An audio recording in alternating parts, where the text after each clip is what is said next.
दोस्तों, वास्तुशास्त्र जिसका मतलब होता है ईंट, चूने, पत्थर, समतल से निर्मित कोई रचना, जैसे कि इमारत, घर, मकान की नींव, मकान का नक्शा। इस दुनिया में कई सारे मॉडर्न लोग बिना वास्तुशास्त्र की जानकारी के अपने मकान या अपने ऑफिस वगैरह का निर्माण करवाते हैं, लेकिन फिर बाद में जो उनके साथ घट जाता है वो उनकी सोच से भी परे होता है। और जब तक इसी उधेड़-बुन का वो पता लगा पाते हैं, तब तक उन्हें ये एहसास हो जाता है कि अब बहुत देर हो चुकी है। तो ठीक हमारी आज की कहानी भी कुछ इसी तरह की है। आज की कहानी है वरुण और उसके परिवार की। वरुण का बिजनेस आसमान छू रहा था। इसी वजह से उसकी ऐसी तमन्ना थी कि वो एक महंगा और सुंदर घर बनवाए, एक ऐसी जगह हो जहां शांति और उन्नति हो। आइए जानते हैं आगे की कहानी खुद वरुण दलवी की जुबानी। दोस्तों, मेरा नाम वरुण दलवी है। मेरा गांव का पुश्तैनी मकान अब कोई काबिल नहीं बचा। इसी कारण मैंने शहर में परमानेंटली सेटल होने का डिसीजन लिया। मैंने ये सोच लिया था कि वहां पर मैं अपने परिवार समेत खुशी से रह सकूं। दरअसल मेरा बिजनेस दिल्ली में था, जहां मैं और मेरी वाइफ रहते थे। इस बार हमारा पूरा परिवार, मेरे पिताजी, दादा दादी, अंकल आंटी समेत सभी लोग अब दिल्ली में रहने वाले थे, क्योंकि अभी 2 महीने पहले आई बाढ़ की वजह से हमारा पुश्तैनी मकान खारिज हो गया। खैर, हम लोग दिल्ली आए और हमने शहर से एकदम दूर हटकर जमीन खरीदा, क्योंकि वहां बेहद शांति थी, साथ ही कीमत भी कम थी। बस यही सोचकर हमने नए घर का निर्माण शुरू करवाया। काम चलते चलते मेरा घर भी अब 1 साल के अंदर में बनकर तैयार हो गया था। मेरे दादाजी ने कभी भी उस मकान का निर्माण होते हुए नहीं देखा था, क्योंकि कुछ महीनों से मेरे दादा और दादी दिल्ली के चौक घाट में मेरी बुआ जी के घर पर रह रहे थे। पहले दिन जब हमने अंदर का लुक किया तो हमें बेहद पसंद आया। इसी बीच दादा ने मुझे तुरंत आवाज लगाई और अपने पास बुलाते हुए कहा, बेटा, घर अच्छा है, लेकिन क्या तुमने गौर किया कि रसोई घर दक्षिण दिशा की तरफ है? मैंने दादाजी की तरफ हैरानी से पूछा, इसमें क्या दिक्कत है? दादा ने कहा, क्या तुमने किसी पंडित को नहीं बुलाया था जो इस घर को पवित्र कर अच्छे से नक्शा बनवाए? दोस्तों, मैं बड़ा हैरान हुआ। मैंने कहा, नहीं, अब इसमें पंडित को बुलाने की क्या जरूरत है? अच्छे अच्छे डिजाइनर ने इस घर को बनाया है। दादाजी ने तुरंत कहा, कभी भी कोई नई इमारत और उसका निर्माण बिना वास्तुशास्त्र के नियम के नहीं होता।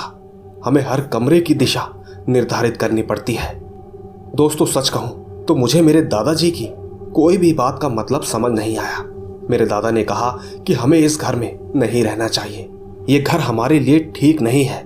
इस घर का एक कमरा भी सकारात्मक संकेतों की दिशा में नहीं है।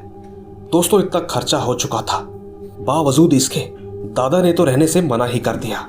पर एक बात मेरे मन में थी, जो कि मैंने दादाजी से कही। मैंने उनसे कहा कि कहीं आप ये भूत प्रेत पुरानी घिसी पिटी चीजों को लेकर तो नहीं बैठ गए? दादा, अब जमाना बदल गया है। घर का कमरा हो या चाहे घर ही हो, आखिर वो किसी भी दिशा में हो, इससे क्या फर्क पड़ता है? दोस्तों, मैंने अपने दादाजी को उस समय जैसे तैसे समझाया और फिर इसके बाद हम सभी लोग अपने अपने कमरे में आराम करने के लिए चले गए। वैसे भी हमारे घर का पूरा काम लगभग हो ही गया था। उस रात देर तक मैं और मेरी वाइफ अपने नए घर के बारे में बात करते रहे। हमारा घर जिस जगह पर बना था उसके आसपास पेड़ पौधे और घर के पीछे एक जंगल था। हमारे घर से लगभग आधा किलोमीटर आगे शहर का हाईवे था। यूं समझिए कि हमारा घर अब एक शांत जगह पर स्थित था। हम लोगों का 1 हफ्ता वहां बहुत अच्छे से गुजरा, पर कहीं ना कहीं मेरे दादा हर समय किसी ख्यालों में खोए खोए से रहते थे। मुझे इसके पीछे का कारण तो नहीं पता, पर मैंने इतना सोचा कि शायद समय के साथ साथ दादाजी का ये वहम बिल्कुल दूर हो जाएगा। खैर, एक रात मैं अपने ऑफिस से घर आया और मैंने जैसे ही कार पार्क की और घर की तरफ बढ़ने लगा तो अचानक मुझे अपनी छत की टेरेस पर एक छोटी सी लड़की दिखाई थी, जो कि अपार्टमेंट की लाइट में साफ दिख रही थी। मुझे बड़ा अजीब लगा कि आखिर ये बच्ची मेरे घर के टेरेस पर इतनी देर रात कहां से आई। मैं अपने घर के अंदर गया, मैंने सामान रखा और सीधा ऊपर चला गया। ऊपर पहुंचकर मैंने चारों ओर देखा, लेकिन वहां पर कोई लड़की नहीं थी। मुझे थोड़ी थकान भी लग रही थी, इसी बीच मेरी वाइफ ने मुझे डाइनिंग हॉल में बुला लिया। मैंने भी इस बात का जिक्र किसी और से नहीं किया, बस इसे एक वहम समझकर भुला दिया। सभी ने खाना खाया और अपने अपने कमरे में चले गए। रात के करीबन 3 बज रहे थे। मेरी अचानक से आंख खुल गई। वजह यह थी कि मुझे किसी के बात करने की लगातार आवाजें आ रही थी। मैं धीरे से बेड से उतरा और उस आवाज का पीछा करने लगा। मैं जानना चाहता था कि आखिर ये आवाज आ कहां से रही है। थोड़ी देर में मैंने पाया कि आवाज स्टोर रूम से आ रही थी। मैंने धीरे से खिड़की को खोला, ये देखने के लिए कि आखिर अंदर कौन इतनी रात को खुसफुसा रहा है। मैंने बस हल्की सी ही खिड़की खोली थी कि तभी जो मैंने देखा, मेरे तो होश ही उड़ गए। मैंने देखा स्नेहा, जो कि मेरे चाचा की छोटी बेटी थी, वो एक दीवार की तरफ मुंह किए किसी से जोर जोर से बातें कर रही थी। और तो और मैंने ये भी देखा कि जो स्नेहा ने एक डॉल को आगे पास किया, वो किसी ने पकड़ भी लिया, जबकि वहां स्नेहा के अलावा और कोई नहीं था। मुझे तो कुछ भी समझ में नहीं आ रहा था। मैंने तुरंत दरवाजा खोला और स्नेहा को गोद में उठाकर ले जाने लगा। स्नेहा रोने लगी, बोलने लगी कि मेरी फ्रेंड से मेरा डॉल तो वापस ले दो। मैंने जब इतना सुना तो मुझे और भी अजीब लगा, पर मैंने उसे उसके कमरे में सुला दिया। स्नेहा कहीं दोबारा बाहर ना आ जाए, इसीलिए मैंने कमरा बाहर से बंद कर दिया। इसके बाद मैं अपने कमरे में सोने चला गया। इसके तकरीबन 2 घंटे बाद मैं उठा, क्योंकि मुझे वॉशरूम जाना था। पर दोस्तों, जब मैं वॉशरूम की तरफ गया और मैंने फिर जो देखा, उसने मुझे दोबारा हैरान कर दिया। मैंने देखा कि स्नेहा अभी गार्डन में बैठे एक झूले पर झूला झूल रही थी। और सबसे हैरानी की बात तो ये थी कि स्नेहा खुद से नहीं झूल रही थी, बल्कि ऐसा लग रहा था कि जैसे कोई उसे पीछे से झुला रहा हो। देखते ही देखते कुछ देर बाद स्नेहा झूले से नीचे उतरी और ठीक उसी झूले को धकेलने लगी। ऐसा लग रहा था कि जैसे उस झूले पर कोई बैठा है जिसे स्नेहा पीछे से धक्का दे रही है। मैं तुरंत दौड़ता हुआ स्नेहा के पास गया और इस बार उसे डांटते हुए मैं कमरे में ले आया। मैं बस यही सोच रहा था कि आखिर मेरे दरवाजा बंद करने के बावजूद भी किसने दरवाजा खोल दिया होगा। थोड़ी देर बाद सुबह हो गई, सभी लोग जाग गए। फिर मैंने उन्हें इस वाक्य के बारे में बताया, पर उनका भी कहना कुछ खास नहीं था। उन्होंने कहा कि स्नेहा महज 6 साल की मासूम बच्ची है। बच्चे तो डॉल को भी अपना दोस्त मान लेते हैं और बड़ी जगह होने के कारण शायद कल रात को स्नेहा बाहर निकल गई होगी। ये सब सुनकर मैंने भी ज्यादा ध्यान नहीं दिया। बस मैंने मेरे चाचा की बड़ी बेटी स्नेहल से कहा कि वो स्नेहा पर नजर रखे और अब से ठीक देर रात उसे इस तरह कमरे से बाहर ना जाने दे। दोस्तों, मैंने भी इस बात को धीरे धीरे भुला दिया। कुछ दिन और इसी तरह बीते। स्नेहा की उटपटांग हरकतें बढ़ती जा रही थी।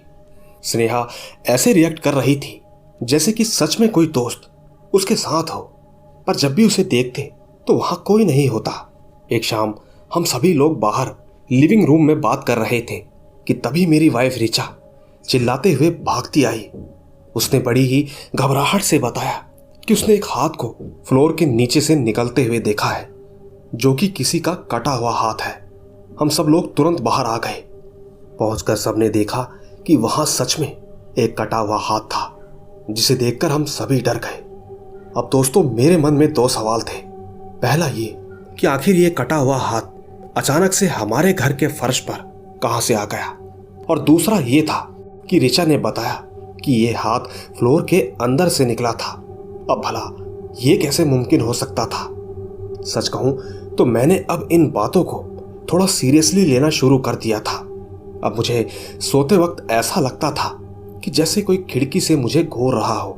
कई बार तो ऐसा भी लगता कि जैसे खिड़की के बाहर कोई शख्स उल्टा लटका हो, और जब मैं ठीक खिड़की के पास जाता तो मुझे वहां पर कोई भी नहीं दिखाई देता। धीरे धीरे ये वाकया दहशत में बदलने लगा। घर का सारा सामान अपनी जगह से गायब रहता। किचन में खाना बनाने वाले किसी न किसी का हाथ तो हर दिन कट ही जाता था। टीवी अपने आप चालू बंद हो जाता। रात को सोते समय ऐसा लगने लगता कि जैसे कोई पूरे घर में दौड़ रहा हो। कभी कोई रोता तो कभी कोई जोरों से हंसता। दूसरी तरफ स्नेहा की हरकतें भी अब सामान्य नहीं थी। वो अब पूरे दिन अपने ही कमरे में किसी के साथ खेलती रहती, जो कि देखने में बहुत अजीब होता। अब हमारे साथ बहुत कुछ बुरा होने वाला था, पर मेरे दादा अब भी मुझे सतर्क कर रहे थे, लेकिन मैं थोड़ा टाइम लेना चाहता था। एक शाम मेरी मौसी की बेटी की गोद भराई थी, इसी वजह से हम सब लोग उनके यहाँ जाने वाले थे। वापस लौटते लौटते करीबन हमें रात के 3 बज गए, और ठीक ये वही रात थी जिस दिन हम असलियत से टकराने वाले थे। हमने जैसे ही लिविंग रूम का दरवाजा खोला कि तभी पूरे घर के बल्ब अचानक ही फ्यूज हो गए। पूरा घर घने कोहरे में डूब गया। मैंने तुरंत ही अपने फोन की टॉर्च निकाली, और दोस्तों फिर जो हमने देखा उसने तो हमारे होश ही उड़ा दिए। हमने देखा कि एक लड़की उसी लिविंग रूम के पंखे से फांसी लगाई थी। हम सब तुरंत पीछे हट गए। उस वक्त हमें अंधेरे में 4 अलग अलग लोग दिख रहे थे, उनके साथ एक छोटी बच्ची भी थी। हमारा तो खौफ से बुरा हाल हो रखा था। हम सब ने एक दूसरे का हाथ पकड़ा और उस बंगले से बाहर भागने लगे, पर भागते भागते हमारे कदम रुक गए। हमने देखा कि सैकड़ों की संख्या में जमीन से हाथ निकले हुए थे, जो कि अपने आप चलते चलते हमारी तरफ बढ़ रहे थे। मैंने सोचा कि इतनी रात को अभी हम कहाँ जाएंगे। मैं तुरंत ही सबको ऊपर वाले गेस्ट हाउस में लेकर गया और अंदर से दरवाजे को कस के बंद कर लिया। इसी बीच हमने देखा कि स्नेहा हमारे पास नहीं थी। हमारा दिल तो जोरों से धड़कने लगा। साथ ही दादा भी वहां मौजूद नहीं थे। यह हमारे लिए दूसरा बड़ा झटका था। इसी बीच बाहर से मेरे दादा की जोरों से चिल्लाने की आवाज आई कि दरवाजा खोलो। वो जोरों से खटखटा रहे थे। मैंने तुरंत दरवाजा खोला। दादा स्नेहा को गोद में लिए तुरंत अंदर घुसे और उन्होंने अपनी जेब से लौंग, इलायची, नींबू, मिर्ची और नमक का घेरा उस कमरे के बाहर बना दिया और तुरंत ही कमरे को लोहे की सीकड़े से बंद कर दिया। दादा ने कहा, जब हम ऊपर भाग रहे थे तब मैंने स्नेहा को बगीचे में किसी के साथ बड़बड़ाते हुए देखा। मुझे पूरा यकीन हो गया था कि इसने जरूर किसी मरी हुई बच्ची की आत्मा के साथ दोस्ती की है। हमें स्नेहा को ऐसे अकेले नहीं छोड़ना चाहिए था। दादाजी स्नेहा को लेकर मंदिर वाले कमरे में घुस गए और दरवाजा बंद कर लिया। उन्होंने वहीं गायत्री मंत्र पढ़ना शुरू किया और कुछ देर बाद जब दादाजी बाहर निकले तो मैंने देखा कि उन्होंने लहसुन और नींबू की एक माला बनाई, जिससे माना जाता है कि कुछ समय तक ऐसी नकारात्मक ऊर्जाओं से बचा जा सकता है। दादा जब कमरे में वापस आए तो उन्होंने दोबारा उस कमरे के बाहर कुछ मंत्रों का उच्चारण करते हुए वापस से घेरा बनाया और अंदर आ गए। दोस्तों, उस रात सूरज की पहली किरण पड़ने तक लगातार दरवाजों और खिड़कियों पर खटखटाहट होती रही, लेकिन हम सब चुपचाप गेस्ट हाउस में दबे रहे। सुबह होते ही मैंने ऑफिस के कुछ लोगों को वहां मदद के लिए बुलवाया, तब जाकर ही कहीं हम सही सलामत बाहर पहुंच सके। मेरे दादा का कहना था कि उन्हें उस एरिया के लोगों से पता चला कि इस जमीन के नीचे कई लाशों को दफनाया गया था। शायद घर के गलत निर्माण के कारण उन नकारात्मक ऊर्जाओं को निमंत्रण मिला। अब दोस्तों, इसके पीछे सच जो भी हो, पर वास्तुशास्त्र को ना मानने का अंजाम हमारे लिए बेहद खौफनाक रहा। मैं तो बस आप सभी से यही कहूंगा कि अपने घर का निर्माण वास्तुशास्त्र को मद्देनजर रखते हुए ही करें, वरना अंजाम मौत तक ले जा सकता है।